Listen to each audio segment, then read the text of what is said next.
एक नई तहकीकाती रिपोर्ट के मुताबिक पाकिस्तान में हर दूसरी खातून खून की कमी का शिकार है।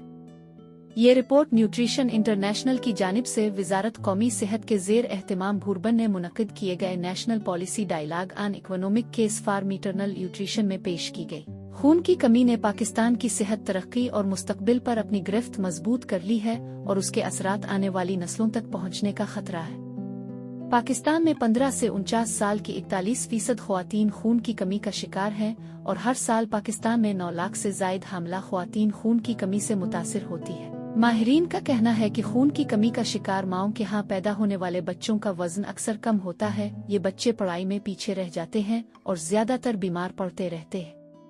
माहिरीन के मुताबिक इस मसले को हल करने के लिए आयरन सप्लीमेंट्स के इस्तेमाल के साथ साथ बेहतर ग़िज़ाइयत, खानदानी मनसूबा बंदी के बारे में आगाही और इस हवाले से वसाइल वसी पैमाने पर काबिल रसाई होना चाहिए।